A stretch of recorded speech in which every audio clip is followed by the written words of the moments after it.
Y como ha avanzado nuestro presidente José Luis Menéndez, sucesivamente van a pasar por estrados profesionales y expertos para abordar temas de sumo interés para los técnicos de AIQB, para las empresas auxiliares y para la administración pública, entes que están en continua y en estrecha colaboración por y para el bien del conjunto de Huelva. Quiero invitar ahora a Rafael Romero a que nos presente el estudio del medio receptor. Es un informe exhaustivo que pone de manifiesto con datos contrastados el permanente control de la calidad de las aguas, de los sedimentos y de la fauna de nuestra ría. Rafael, cuando tú quieras. Hola, buenas tardes. Esta charla la tenía que haber dado Pepe Usero, pero el hombre ha tenido un accidente domiciliarios, que son más frecuentes que los accidentes laborales, muchísimo más frecuentes, y bueno, me pidió que lo sustituyera en su lugar, y me toca una cuestión muy difícil. Yo soy fan de Manuel Toaria desde muy pequeño, tengo la fortuna de poder disfrutar de su amistad. Estuvimos echando cuentas de alrededor de cerca de 30 años ya, y hablar después de Manuel Toaria es como intentar cantar después de Plácido Domingo. Entonces espero que me disculpéis si no lo consigo hacer igual de bien, pero lo intentaremos. Lo intentaremos porque además el tema es muy interesante. Mira, vamos a hablar del estudio del medio receptor, que es algo que se hace en Huelva desde hace 26 años y salvo los técnicos que trabajan en este tema, prácticamente no lo conoce nadie, pero no lo conocen ni la gente de nuestras empresas. Y yo quisiera hacerle un homenaje a las personas que diseñaron este estudio de medio receptor, gente de nuestras plantas y de la administración, que fueron unos visionarios, que cuando nadie hablaba de los ODS, en concreto del ODS 14, de la vida submarina, que tiene distintas metas, entre ellas la meta 14, la 14.1, pues ya diseñaron este sistema con este propósito. ¿En qué consiste el sistema medio receptor? Todas las empresas que tienen un vertido al medio acuático están obligados a controlar no solamente la cantidad de vertido en cantidad y en calidad, sino que además están obligados a estudiar el medio donde vierten ese vertido, el medio receptor. Aquí había dos posibilidades. Cada planta entregaba su estudio, al final la administración se juntaba al cabo de los años con un bloque entero lleno de documentos que no podía leer nadie, ni tramitar, ni gestionar nadie, o, como hicieron estos visionarios, llegaron al acuerdo hace 26 años de hacer un estudio en conjunto de todas las empresas que estaban agrupadas en AIQB. Y conseguí un estudio que ahora cuando lo veáis, veréis que aquí hay datos para hacer 10 tesis doctorales. Pero claro, para eso los que quieren hacer tesis doctorales tienen que saber que existe este estudio. Así que tenemos un fallo de comunicación con respecto a este estudio, que esperemos que a partir de ahora se solucione, y de hecho en la memoria anual que presenta AIQB, pues en la última presentada, pues tenéis un resumen de este estudio, porque la verdad es que vale mucho la pena. Son 26 años, ahí tenéis las empresas que están implicadas en AIQB, las que están actualmente asociadas, se consiguen casi 4.000 datos analíticos al año. Tenemos ya acumulados más de 100.000 datos analíticos de todo tipo. Fijaros la cantidad de conocimiento que tenemos aquí acumulado.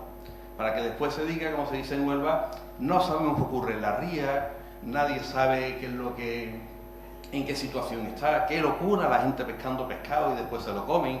Pues todo eso desde hace 26 años se estudia y se conoce. Vamos a empezar por las aguas. Se estudia, me he puesto el reloj para no pasarme de los 20 minutos. Se estudia las aguas, todo lo que tiene que ver con la ría. Agua, sedimentos, los bichitos, los macroventos y los escaramujos y los pescados. Se estudia todo, absolutamente todo. Se ha ido avanzando, prácticamente no se ha movido nada del estudio de medio receptor. Fijaros lo bien que lo diseñaron hace 26 años, a pesar de que la ciencia nos seguimos haciendo preguntas y todos los años nos preguntamos con la administración, ¿podemos mejorar este estudio? No podemos mejorarlo. Vamos aplicando, como el estudio de zona de mezcla y demás, que son tangenciales a este estudio, porque queremos seguir sabiendo más, pero el estudio sigue inmutable porque se ve que es muy valioso. Aquí es que es crucial para el conocimiento de Huelva y para la sociedad de Huelva.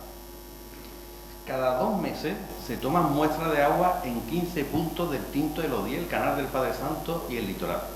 Se toman 2 puntos origen, que son Gibraleón y San Juan del Puerto, como el Tinto y el Odiel, o 1 y T1, donde la influencia mareal es muy pequeña y nos sirven como blanco de cómo vienen los ríos realmente, porque además las muestras se toman en la peor circunstancia posible, que es cuando está bajando la marea. Pues si tú lo tomas con la marea alta, realmente lo que estás tomando es agua del mar. Entonces tú coges cuando está bajando la marea, que los ingenieros que somos un poco capullos, porque nos gusta hacer siempre las cosas lo peor posible. Mi mujer además me insiste mucho, te pones siempre en lo peor de formación profesional. Siempre nos ponemos en el peor caso posible, en la peor situación posible. Después nos hablará nuestro querido amigo de los planes de emergencia, que se basan en eso. Nos ponemos siempre en el peor caso posible, porque es lo que puede ocurrir. Como puede ocurrir, tenemos que estar preparados para ello. ¿Cómo se toman las muestras?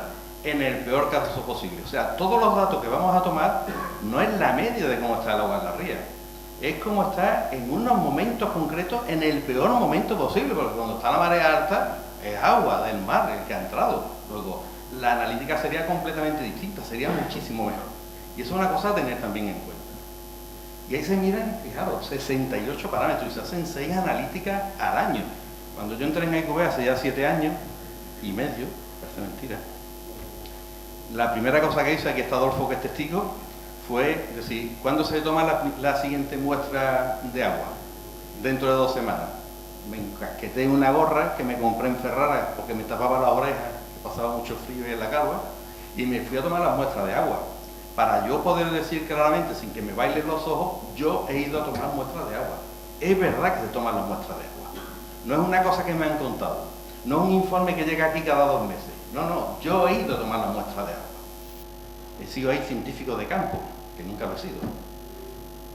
Sedimento y macrovento se utilizan los 15 iguales puntos de muestreo. Y esto se hace una vez al año. Y ahí se analizan lo que son los bichitos, las almejitas, que viven en el fondo de nuestra ría. Si os fijáis, son los puntos 1, Tinto y Odiel, arriba, Gibraleón, San Juan del Puerto, después va bajando por el Tinto, va bajando por el Odiel. Hay un O5 que está en Marisma del Odiel, que sirve también como ejemplo de cómo está la situación de la Marisma del Odiel. Varios en el Canal del Padre Santo y después el litoral. Uno en Mazagún, otro en la playa de la Bota y 2 intermedios. Fijaros todo el territorio que ocupa. Fijaros la importancia que tiene esto. Y además en un entorno tan complicado como el nuestro. Son 2 ríos mineros, ahora veremos, y además con unas características muy peculiares. En el Mediterráneo, que es un mar de juguete, cuando llegan 2 grandes ríos, como son por ejemplo el Ebro o el Nilo, pues esos ríos le pueden al mar y forman los deltas. O sea, es el río quien puede con el mar. Pero aquí estamos hablando del Atlántico, estamos hablando de un océano de verdad, con una marea gigantesca y además con 2 ríos que sabemos cómo vienen en verano, sobre todo en Sevilla. Entonces es el mar, es el océano quien le puede a los ríos y entonces crea los estuarios. Con unas mareas enormes. Esto en el Mediterráneo sería totalmente distinto. Las mareas son de juguete y son grandes ríos. Entonces la superficie afectada es muy pequeña y muy distinta. Aquí la superficie afectada es gigantesca porque es el océano quien se mete en este gran estuario que forma la ría de Huelva. Pero también miramos los peces. Y entonces se miran peces que están andando por el fondo, que son los que pueden estar más afectados. Entonces se miran los lenguados y las anguilas. Pero claro, y se toman en 3 puntos. Este lenguado y esta anguila, ¿nacieron aquí o nacieron en Isla Cristina y se han venido a buscar novio o novia aquí al área de Huelva? Como no lo podemos saber, entonces nos buscamos otro indicador, que son los escaramujos. El escaramujo nace, crece y muere en el mismo lugar, filtrando agua continuamente. Luego es un bioindicador muy claro de la calidad del agua. Por eso se coge el escaramujo. Y fijaros que se toman solamente en 7 puntos. El escaramujo es muy delicado. Cuando la acidez es muy alta no hay escaramujo. Por eso más arriba no se toma. Porque ahora veremos el tema de la acidez. Vamos a ver un ejemplo de año tipo. No me he dedicado a un año, sino un año tipo lo que puede ocurrir. Aquí tenemos los pH del agua. Si os fijáis, el pH en O1 y en T1 es poco más de 3, más arriba baja incluso de 3, es vinagre. Si algún día estáis haciendo ensalada por esa zona y os quedáis sin vinagre, lo podéis sazonar con un poquito de agua del tinto, que tiene el mismo pH prácticamente, y un poquito más de metales también. Y si fijáis, va subiendo el pH hasta alcanzar el pH que tiene el mar. El mar no es neutro, no tiene 7, es básico, tiene entre 8,1 y 8,2. Podéis ver perfectamente cómo va subiendo el pH conforme va bajando hacia abajo. Recordad que estamos tomando la muestra en el peor caso posible. Si fuera el mejor caso posible, posiblemente en O1 y en T1 tendríamos también 4 y pico o 5. Aquí tenemos el pH y tenemos el cobre. ¿Por qué hemos escogido el cobre? Se analizan, hemos visto 68 parámetros. Porque bueno, estamos en Huelva y el cobre es el elemento, vamos a decir, característico de nuestra minería y de nuestra provincia. Entonces pues hemos escogido el cobre como un homenaje también a nuestro ser. La minería del cobre en Huelva tiene más de 5.000 años, somos posiblemente los mineros más antiguos de Europa y bueno, hemos escogido el cobre como un homenaje también a los cupríferos. Y veis cómo en el agua va bajando, o sea, es muy alto, cuando el pH es alto, es bajo, normal, lo tiene disuelto, porque esa acidez viene del ácido sulfúrico, porque hay unos bichitos, a mí lo dice muy claro, aunque quede feo, dice que hay unos bichitos en el tinto que comen hierro y quedan sulfúricos, y es así. Entonces ese sulfúrico es el que disuelve los metales y por eso vienen tantos metales disueltos en el agua del tinto hidrológico. Cuando va subiendo el pH, vemos que va bajando el cobre, y ahora lo explicaremos. Pero antes quiero explicar lo que es una gráfica logarítmica. El pH de por sí es ya logarítmico, porque el pH es menos logaritmo de la concentración de hidrogeniones, o sea que un pH 2 no es el doble de un pH 1, estamos hablando de logaritmo. Entonces, antes decimos, oye, es verdad, el cobre como baja, qué importante bajada, pero es que está en una escala logarítmica, porque si lo ponemos en una escala normal, aquella es el descenso real, es brutal, es bestial el descenso que hay en metales en el agua una vez que se va neutralizando con el agua el encuentro con el agua del mar. Fijaros qué barbaridad tan enorme, pero claro, si en los informes que se entregan se pone en una escala normal, no se ve, no podríamos leer después en el eje el numerito, te tendrías que ir directamente ya al informe completo, por eso se escoge una escala logarítmica.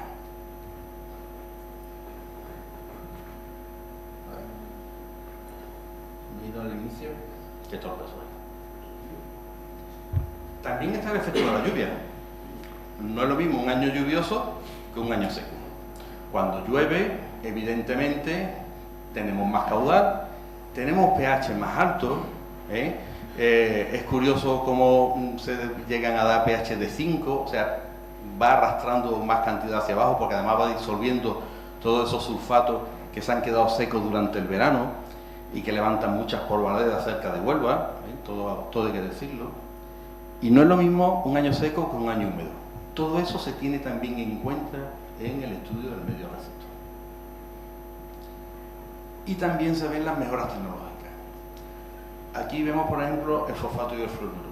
Y podéis decir, ¿qué pasó en esos finales de los años 90 para tener en el punto T2? El T2 es el punto tinto donde está en el canal donde llega la depuradora de aguas residuales del Ayuntamiento de Huelva y están también las balsas de fosforeso. ¿Qué ocurrió en aquella época? Se puso el circuito cerrado. Hay quien piensa que no se hizo el circuito cerrado. Esta analítica demuestra que sí se hizo circuito cerrado. Podéis ver cómo bajaron los valores de fosfato y de fluoruro completamente. Y se vienen dando picos arriba o abajo que coinciden generalmente con años de lluvia, porque vienen arrastres también de todo lo que es el mundo agrícola. Y recordad que también tenemos ahí la estación depuradora de aguas residuales. Oye, que todo influye. Pero se ve perfectamente cómo en esta analítica se han ido reflejando, he puesto esta porque es la más llamativa, cómo la aplicación de las mejores tecnologías disponibles van teniendo un efecto sobre el medio ambiente.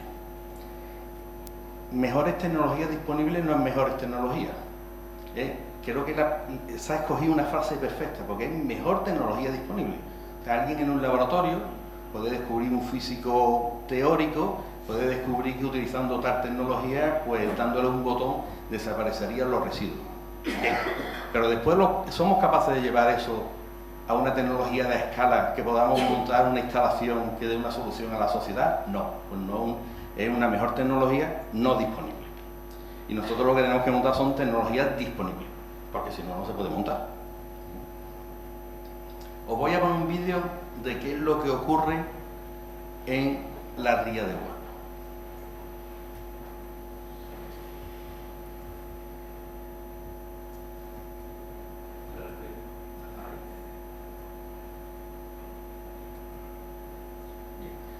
Pepe Ucero y su equipo de trabajo, que era quien tenía que estar diciendo esto, cogieron un día y se fueron más arriba de Niebla, al Tinto, donde con toda certeza no había influencia de la marea. Allí se fueron, sitio precioso que conocéis todo el mundo, estas aguas cobrizas, y tomaron un vasito de agua. Se lo llevaron a su laboratorio, allí en la Universidad de Sevilla, que es donde está el centro. La Universidad de Sevilla, porque cuando se empezó a hacer no existía la de Huelva, y cuando se disgregaron, este equipo de trabajo acabó en la Escuela de Ingeniería de Sevilla. Lo pusieron en su laboratorio y empezaron a añadirle sosa. Si veis, tiene un pH de 240, ¿eh? Fijaros el pH que tiene a esa altura. Y fueron subiendo el pH poco a poco con sosa, como si fuera agua de mar. Recuerda que el agua de mar tiene 8,2, es una base, una cáustica.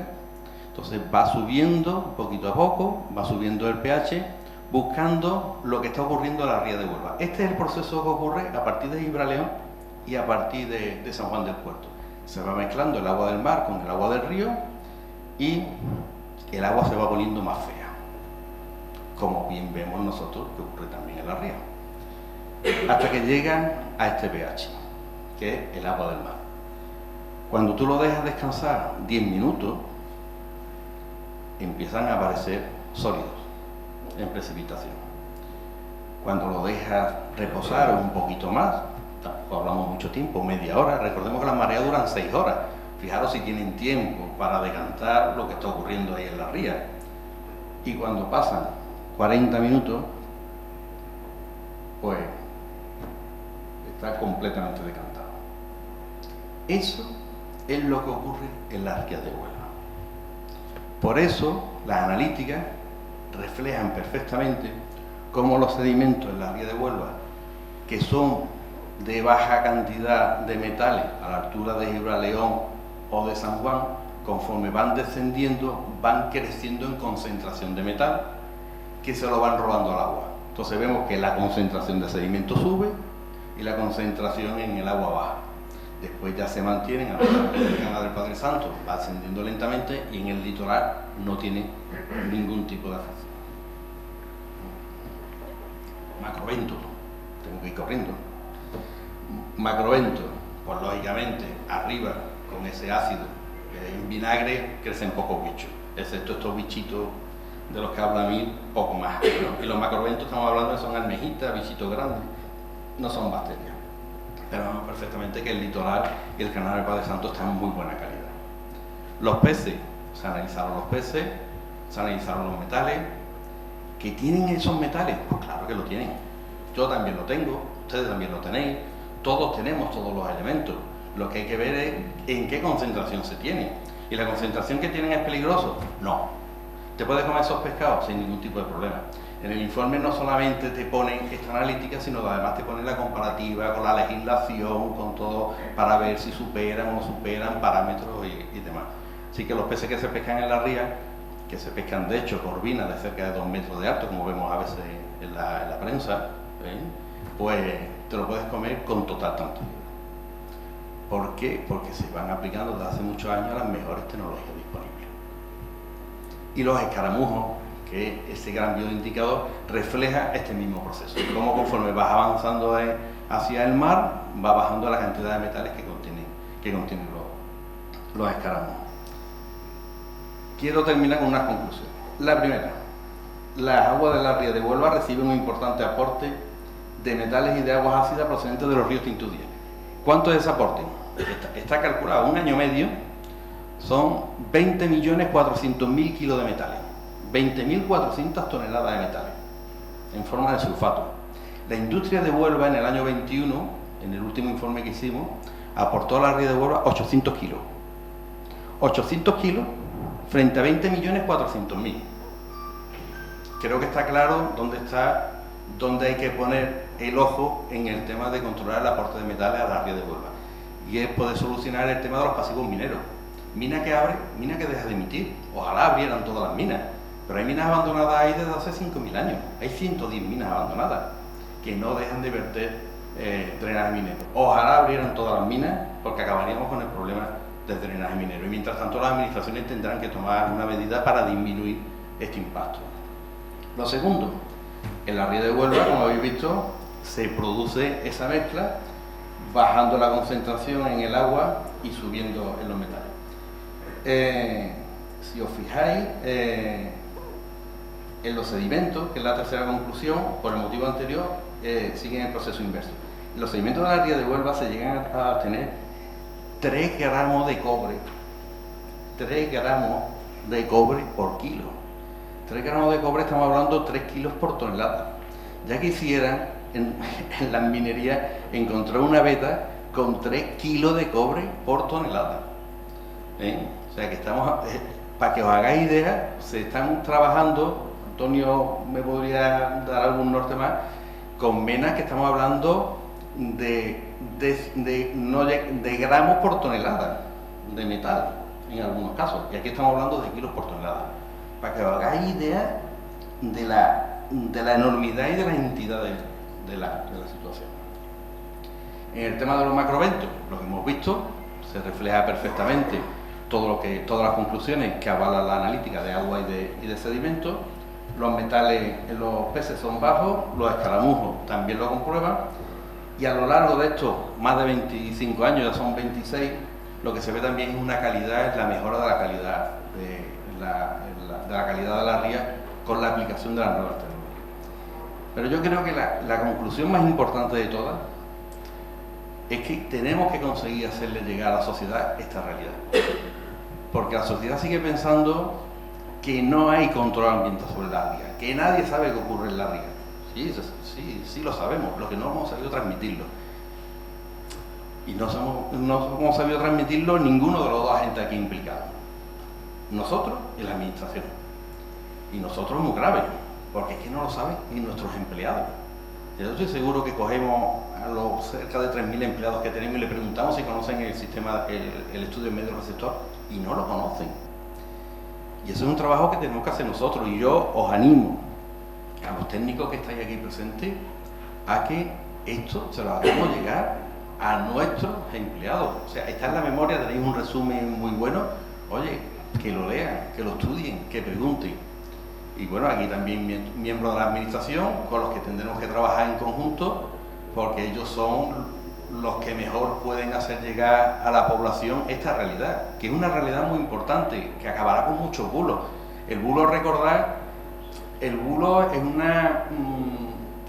no es interesante, el bulo es interesado. O sea, y media verdad más media verdad no es una verdad, es un bulo. Y tenemos que luchar contra los bulos. Y alrededor de esto hay muchos bulos, pero porque no se ha dado el conocimiento. Dato mata relato. Y aquí hay muchos relatos en contra. Y aquí hay muchos datos, habéis visto más de 100.000 datos para matar tantos relatos. Así que yo lo que os pido simplemente es la colaboración para matar tantos relatos y que todas las personas sean capaces de acceder a estos datos. Simplemente y a vuestra disposición.